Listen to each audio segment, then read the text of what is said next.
What can Saudi Arabia do? Invade Yemen? Oh, they did that, and they're not winning. Bomb? Well, they've done that, and they have. There's not a damn thing the Saudis can do. I mean, the bottom line is the Saudis need to be careful about Yemeni escalation, because in addition to the blockade, which they've now imposed on Saudi Arabia, and people need to understand the blockade. What the importance of this blockade is that when the Iranians asserted control over the Strait of Hormuz, the Saudis rerouted 70% of their oil production to Yanbu, the port of Yanbu, and it sails through the Bab el-Mandeb Straits, which are now closed. So basically, Saudi Arabia is exporting zero oil, zero. And there's nothing they can do about it. Literally nothing they can do about it, because the Yemeni missiles will sink the Saudi oil tankers. What they can do is sue for peace. But we also have to remember what prompted this. This isn't the Houthi waking up and saying, "Well, we're going to play a geopolitical card today," out of nowhere. The Saudis imposed an aerial blockade on Houthi-controlled Yemen. They shelled, or they bombed an airbase, a Sana'a airfield, after an Iranian airliner took off and landed there with a Houthi delegation that was attending the funeral of Ali Khamenei. Saudi Arabia is 100% in the wrong. What's even more amazing is that President Donald Trump encouraged the Saudis to bomb Yemen. Any rational actor would know that that would have triggered a Yemeni response, which would have probably included the closure of the Bab el-Mandeb Straits, which they've done. So why did Donald Trump, allow Saudi Arabia to enter such an obvious trap, especially when there's no solution to this? I mean, it raises questions about the viability of the U.S.-Saudi relationship. To be honest, that the United States might have a hidden agenda here, but the bottom line is that the Saudis are screwed, and this will be the end of Saudi Arabia if they don't reverse this. Because without money, Saudi Arabia has without oil, Saudi Arabia has no money, no economy, and right now, Saudi Arabia has no cards to play, none.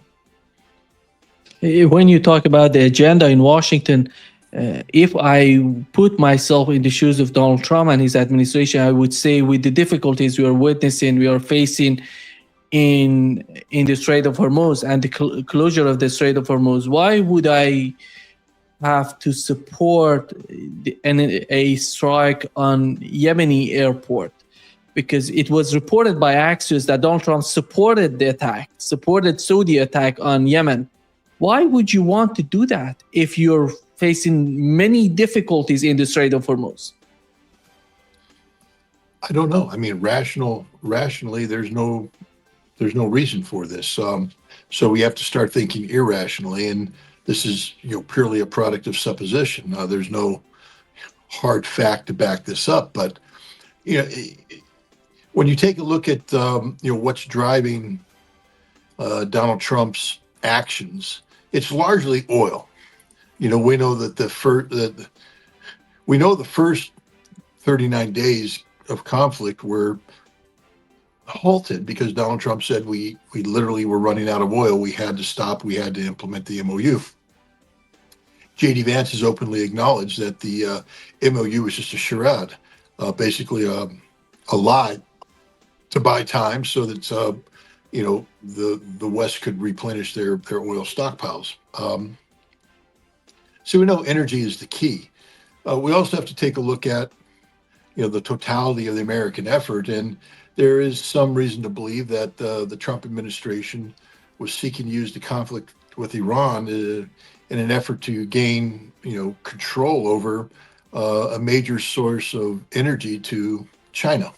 We'd already done so through the capture of Maduro in Venezuela, and we were seeking to replicate this level of control in Iran. And the goal there is to basically get the Chinese to be dependent upon oil supplies that America has the on-off toggle switch. And so you look at this and you say, well, maybe Donald Trump wants to further solidify American dominance of the global energy market by removing a competitor, removing Saudi Arabia from the fold. Again, this is highly speculative and I hope wrong, but I'm just trying to find a rational reason for this. I think that Donald Trump holds grudges. I think he remembers when the Saudis took umbrage at him claiming America was the dominant power, and they said Saudi Arabia will be the dominant power, going forward because of their energy dominance.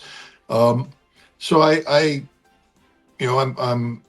speculating that Donald Trump could have been setting Saudi Arabia up to fail, to make Saudi Arabia more dependent upon the United States for security needs, and to create opportunities in the global market for American energy. Then, what do you make of the recent comments about? Because many people are talking about how to deal with the pickaxe mountain in Iran, because it seems that they're deciding about if they're going to hit it and what would be that attack. Are they going to use, again, B-2 bombers to hit that mountain? How effective that could be? Even they're talking about maybe nuclear weapons they're going to use. What is your understanding of that sort of attack if they decide to do it?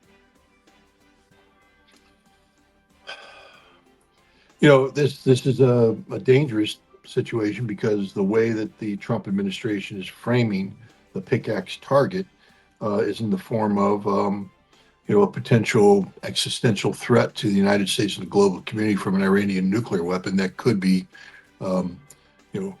built in a reconstituted enrichment hall, reconstituted nuclear warhead design center, etc. If Trump is able to articulate convincingly that Iran poses a existential threat to the United States and its allies through the potential of possessing a nuclear weapon, and that it was derived from a nuclear program that the United States claims is weaponized, then I am fearful that we've just, from a doctrine standpoint, literally created a definition that's backed up by the nuclear posture review and the commander's guidance to the nuclear posture review, nuclear implementation plan, that permits the United States to use nuclear weapons. There's rumors that Donald Trump has, once, maybe twice, approached the Pentagon for permission to use, or not permission, but for them to draw up a nuclear strike option against Iran. And both times the chairman of the Joint Chiefs of Staff has rejected this, saying that it's fundamentally unconstitutional, these orders. But here we could see an effort to, use intelligence information to manufacture a threat that was adaptable to U.S. doctrine, and I am concerned about that. I'm not going to be dismissive. Nima, that I've said all along that the United States, if Iran, put their stuff in places that couldn't be destroyed, that the United States, would consider the use of nuclear weapons. Well, we know that Donald Trump has already considered the use of nuclear weapons. Now we see the potential for a scenario where he would, authorize the use of nuclear weapons, and the military would concur. That's the danger of Pickaxe Mountain, because there's no conventional weaponry that can take it out. And if Donald Trump's creating a scenario of that has Iran developing a nuclear weapon, then the logical direction for U.S. policy is to destroy that weapon using whatever means possible, to include nuclear weapons, because this is doctrinally what our nuclear arsenal is all about. People took umbrage at this. They didn't like me saying this, but here we are. This is the exact scenario we face. I'm not saying that Trump's going to use nuclear weapons. I'm saying that the fact that you and I are having this conversation, underscores the danger of the moment, that there is the potential, there's a pathway to a cognizable justification for the use of nuclear weapons against Iran because of the durability of pickaxe to conventional interdiction. And if we determine that Iran is, putting in a viable centrifuge capability, that Iran has, you know, installed a nuclear warhead assembly plant, or pilot plant, that Iran could be days away from having a deliverable nuclear weapon, we may use a nuclear weapon ourselves. How is that going to change the concept of using nuclear weapons or building nuclear weapons? How is that going to? Well, this fundamentally alters everything. This is why it's so dangerous.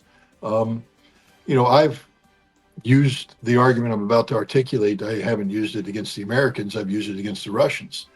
For those Russians who embrace Sergei Karaganov's,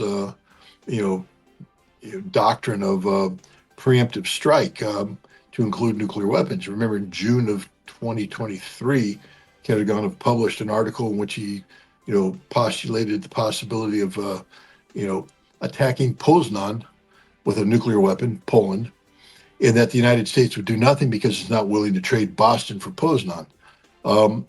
So that doctrine, he modified it in the days leading up to Victory Day celebration this year, where he said that he's not advocating a preemptive nuclear strike. He's advocating the use of Oreshnik, conventional weapons. And then if that doesn't work, if that doesn't break the back of the Europeans, etc., then and only then would nuclear weapons be considered. But he's talking about breaking the taboo on the use of nuclear weapons, using nuclear weapons in a non-nuclear environment.